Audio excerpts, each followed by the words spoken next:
Salut à toutes et à tous et bienvenue dans un nouvel épisode de Conscious Love. Aujourd'hui, on va parler de l'estime de soi et en quoi elle est importante dans une relation de couple épanouie.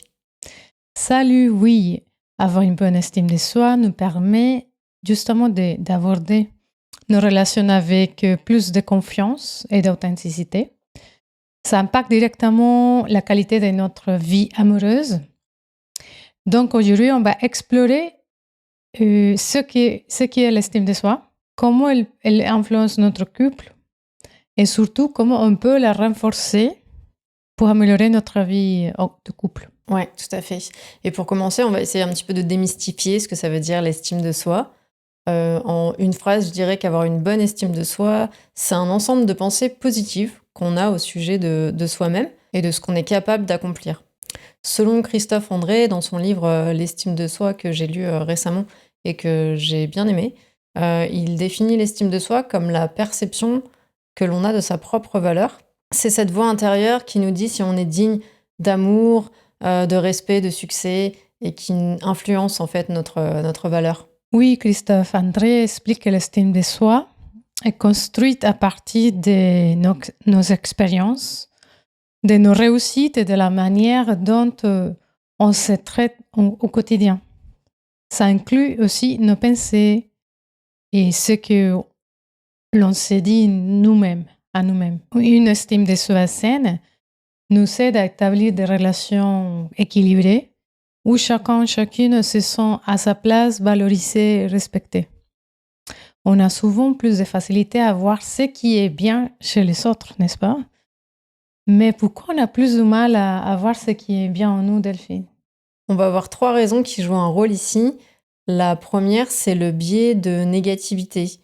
Ce biais, en fait, ça nous pousse à accorder plus d'attention et à mettre plus de poids sur les choses négatives que les choses positives.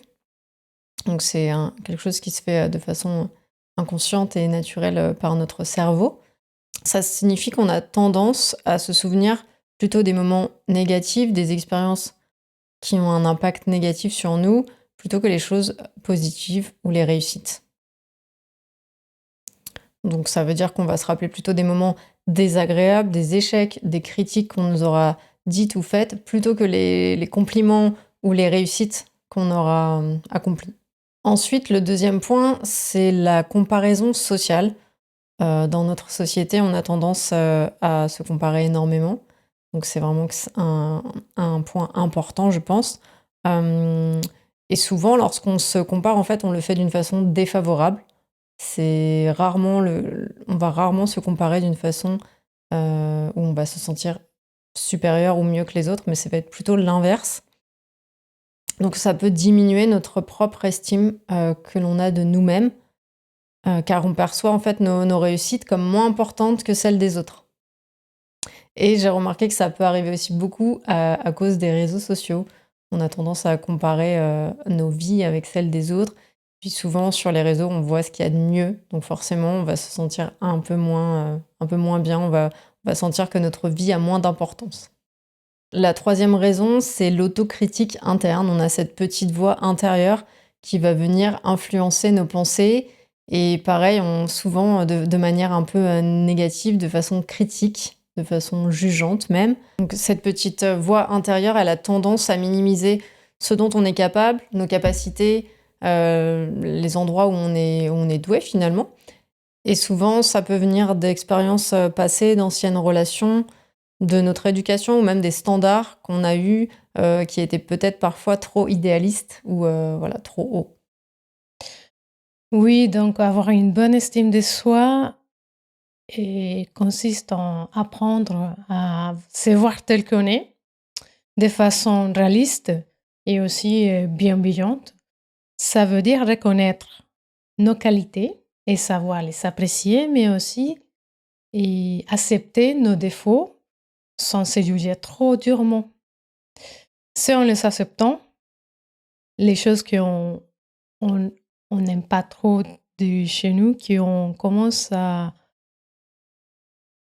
les améliorer. L'estime de soi repose également sur notre capacité à nous valider nous-mêmes. Une bonne estime de soi nous permet de reconnaître et d'apprécier nos qualités sans chercher constamment l'appréciation des autres. Ça, c'est un point clé pour avoir une bonne estime de soi. Plutôt de chercher une approbation à l'extérieur, et pourquoi pas, on va chercher cette validation avec nous-mêmes. Pour atteindre cet équilibre, un travail sur soi est très, très important. Et ça peut inclure le développement de l'autocompassion et la pratique de la pleine conscience, qui nous aide en fait à mieux gérer les pensées négatives et à cultiver une relation plus saine avec nous-mêmes. Alors Heidi, si je te demandais, comment définit-on une personne avec une faible estime de soi? Qu'est-ce que tu me répondrais? Oui, c'est une bonne question. Et Delphine est là, je pense que déjà une personne avec une faible estime de soi peut avoir du mal à assumer ses propres responsabilités. Par exemple, quand il y a un problème, un souci qui impacte les autres, elle va souvent blâmer les autres ou les circonstances au lieu de regarder sa part. Ah oui, il y a peut-être un côté un peu trop perfectionniste. Une personne avec une faible estime de soi a l'exigence de faire parfaitement tout ce qu'elle entreprend sans faire d'erreur. Et ça peut la conduire à se sentir mal à l'aise, en fait, le fait de faire ces erreurs-là, ou que tout ne soit pas parfait, ou que toutes les choses ne se passent pas comme prévu ou comme elle avait exactement imaginé. Aussi, il y a un autre trait d'une personne avec une baisse estime de soi, il y a un besoin énorme de chercher et de plaire à l'autre. Elle n'ose pas dire non, elle n'ose pas poser ses limites par peur de déplaire ou de ne pas être acceptée. Ouais, elle a souvent une attitude hyper critique envers elle-même, finalement. Et presque tout peut la déranger, ou la déçoit, ou la laisse insatisfaite. Ça peut amener à une situation de dépression où cette personne peut avoir des tendances dépressives.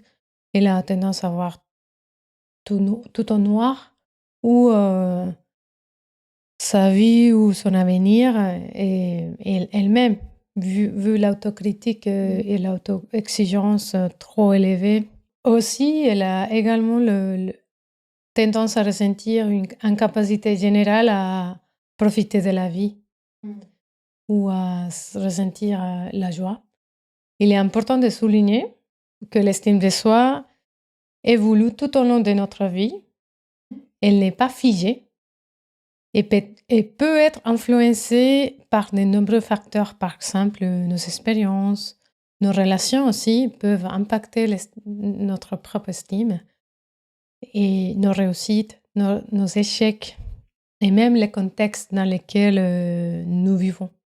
Ouais, tout à fait. L'estime de soi, en fait, elle est malléable et elle peut s'améliorer à tout âge et à tout moment de la vie, avec un peu de travail, bien sûr, sur soi, et aussi avec des expériences positives qui vont renforcer notre estime. Et à l'âge adulte, on peut travailler de façon consciente sur notre estime de soi, avec un travail personnel, en apprenant à mieux se connaître, à mieux s'accepter. Et pour ça, je vous invite à vous poser 2 questions que j'ai choisies pour amener plus de conscience sur votre propre estime de vous-même. Donc la première question, ce serait: qu'est-ce qui te booste pour te sentir bien dans ta peau au quotidien? Et la deuxième: te souviens-tu d'un moment où tu t'es senti vraiment confiant, confiante? On vous invite à prendre quelques instants et peut-être à mettre pause pour réfléchir à la réponse. Oui, ce sont des pistes de réflexion, et, et quand les réponses sont sincères, ça permet d'être honnête avec soi-même et de trouver, de faire des choix plus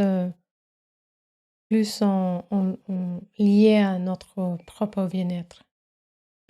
En fait, tout ce qui concerne notre vie amoureuse est très connecté à notre estime de nous-mêmes. Nos réussites et nos échecs amoureux ont un impact profond sur la façon dont nous nous percevons.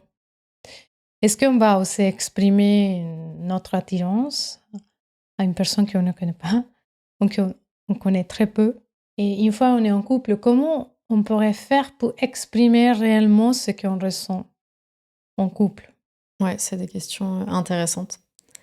Et maintenant qu'on a expliqué un petit peu ce que c'était l'estime de soi, on va parler de son importance justement dans la vie de couple. Quand deux personnes qui s'aiment ont une estime de soi saine, la relation bénéficie d'un équilibre qui favorise justement une harmonie, une dynamique plus positive, plus durable. Oui, donc on va vous partager six exemples qui montrent que le fait d'avoir une bonne estime de soi impacte directement la qualité de nos relations de couple. Donc, la première chose, c'est la capacité à être soi-même, simplement. Une bonne estime de soi permet à chacun d'être authentique dans la relation.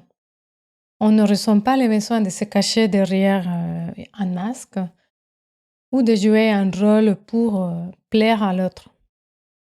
Et en fait, cette authenticité renforce la confiance mutuelle, qui est un pilier fondamental du couple. Et en étant vraiment toi-même, tu donnes à l'autre la chance de t'aimer en fait pour ce que tu es réellement, sans masque, sans artifice.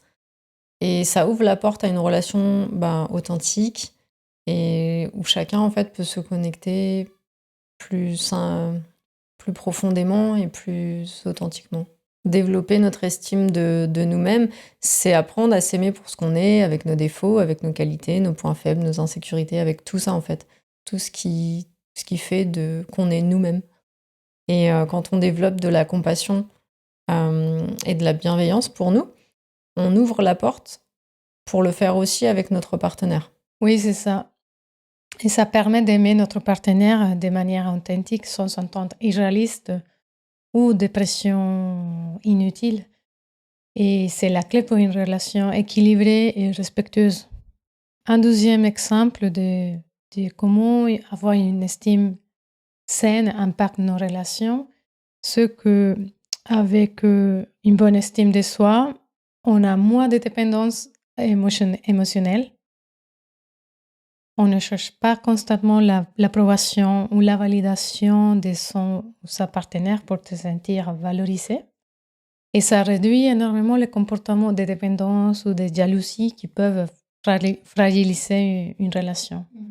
Exactement, chacun peut être un soutien en fait pour l'autre, sans pour autant se sentir responsable de ses insécurités.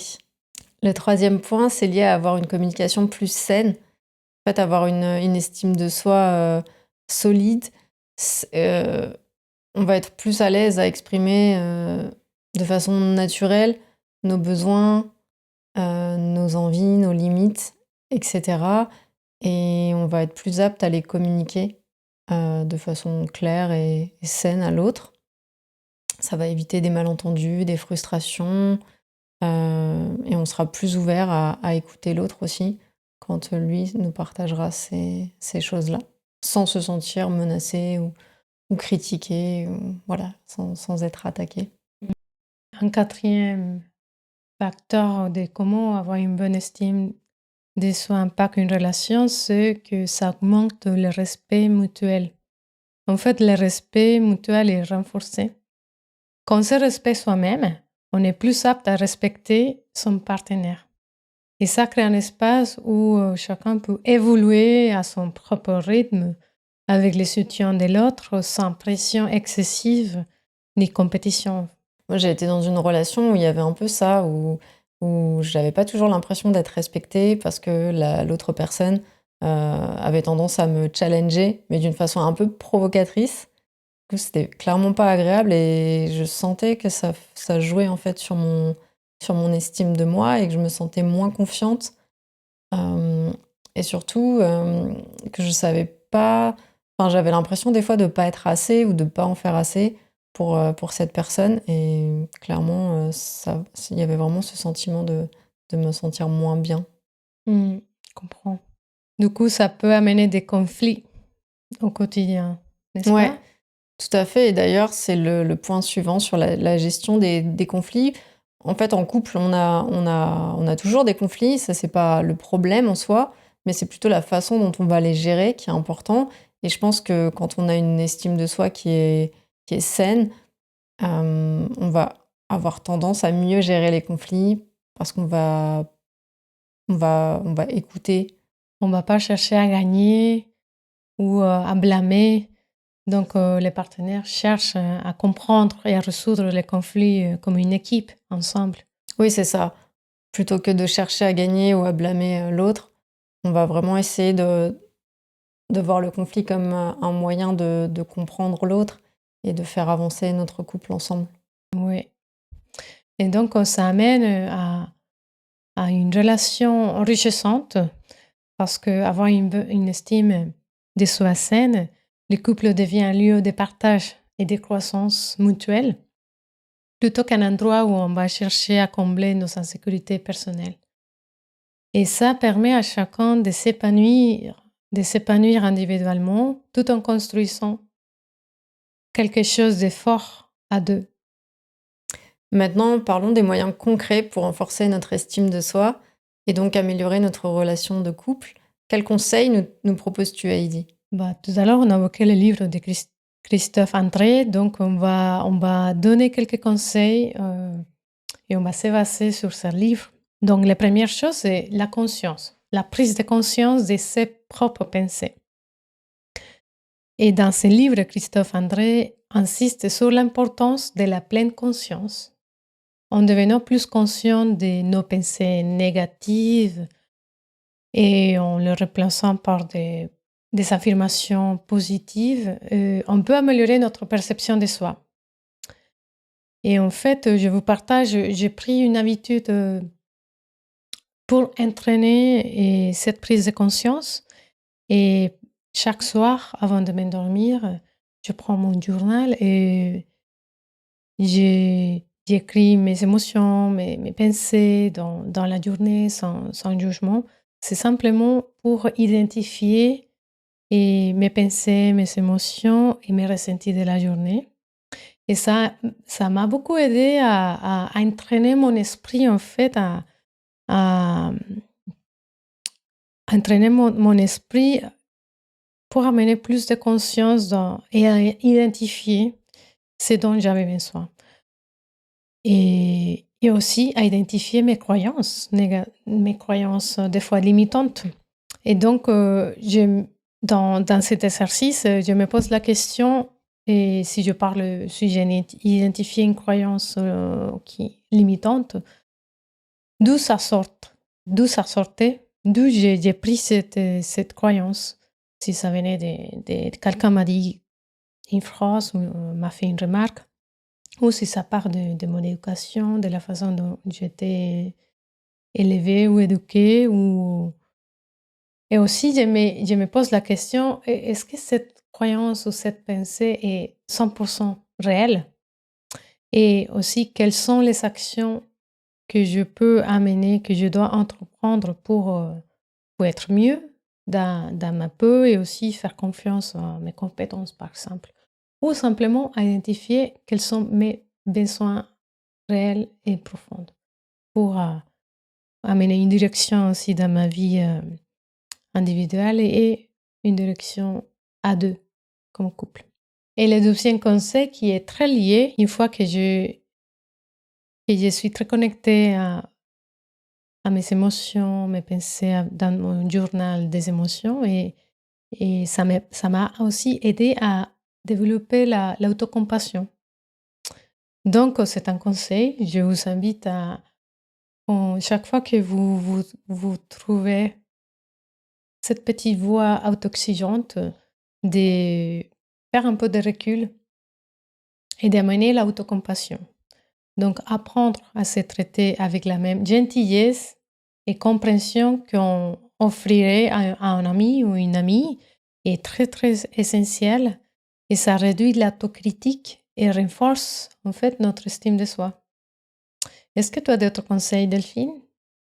Oui, un conseil que j'aime bien, c'est le fait d'atteindre des objectifs. Ça peut être des tout petits objectifs, mais en fait, le fait de se fixer quelque chose qu'on va réussir par la suite. Il y a ce sentiment en fait de confiance en nous qui est renforcé parce on est content d'avoir atteint et réussi un objectif qu'on s'était fixé.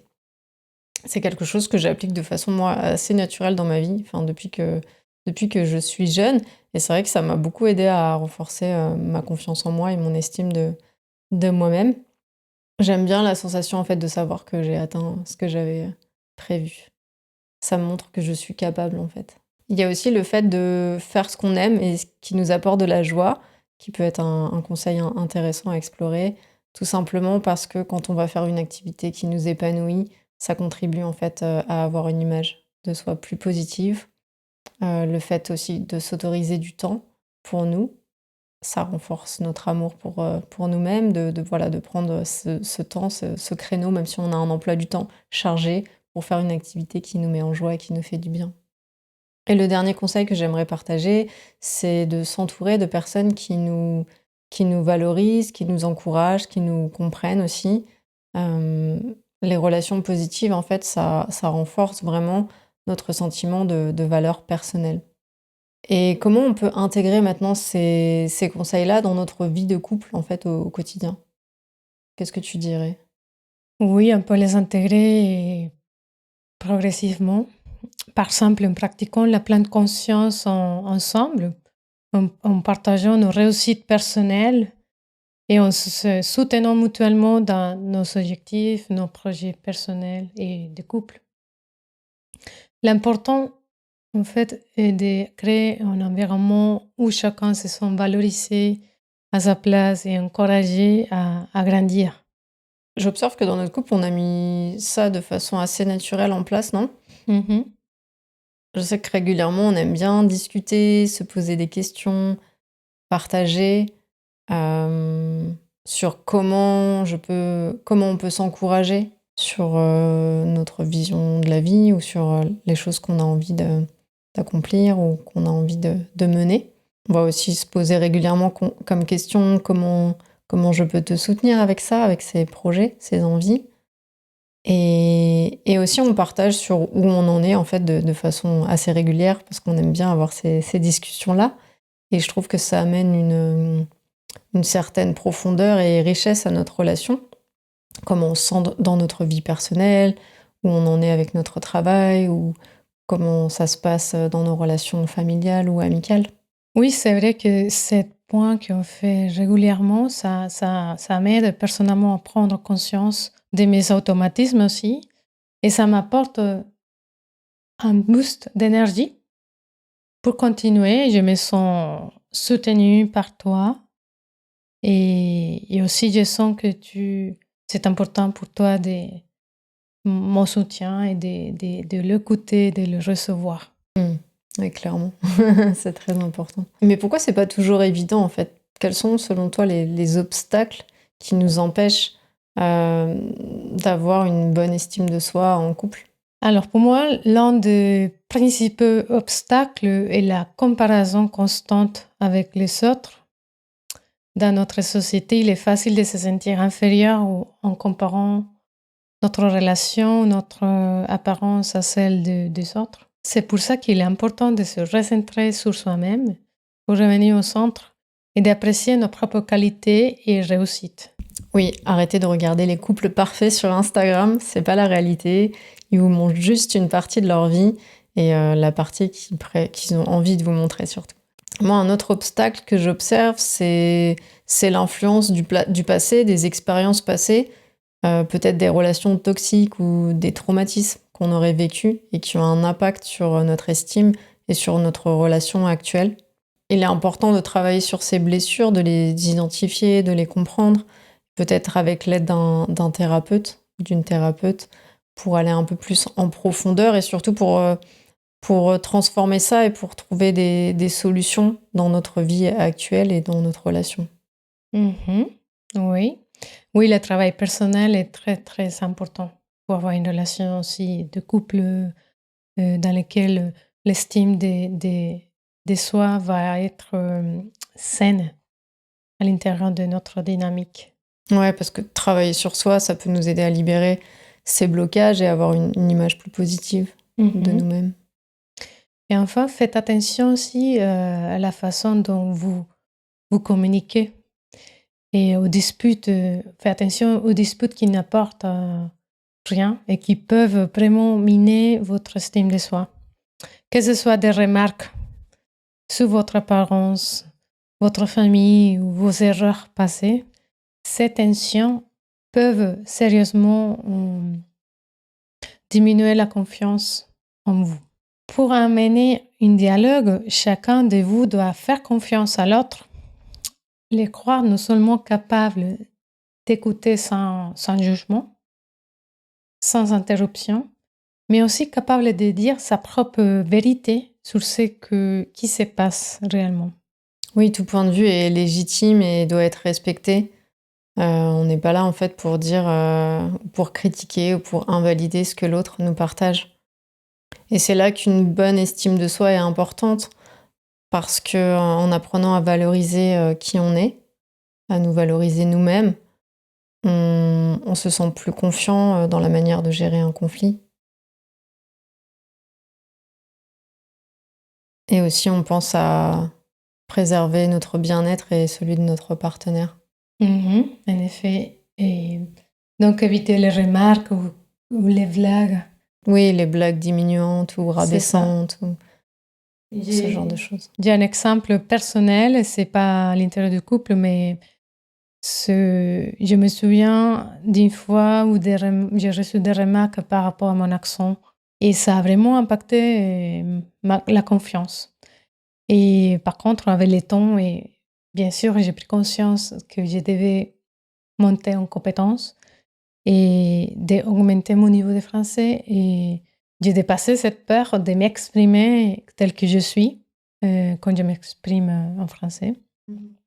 Donc, j'ai pu aborder de manière plus saine et savoir et avoir plus confiance lorsque je m'exprime dans une langue étrangère.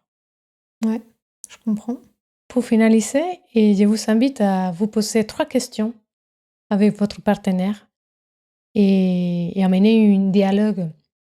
Donc, la première question, qu'apporte mon couple à mon estime de moi-même? En quoi mon partenaire m'a-t-il permis de réaliser certains de mes objectifs? En quoi suis-je fière de mon partenaire ou de ma partenaire? C'est chouette ces questions. Oui, ça amène un dialogue, une communication profonde et réelle de comment on se sent à l'intérieur de la relation, mais aussi comment ça impacte l'estime de soi. Ouais, je trouve que ça renforce aussi l'amour qu'on a pour l'autre. Mm-hmm.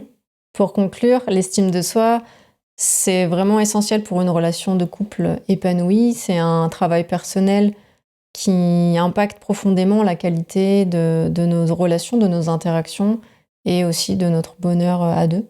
Exactement. Donc, ce travail de cultiver notre estime de soi est vraiment important.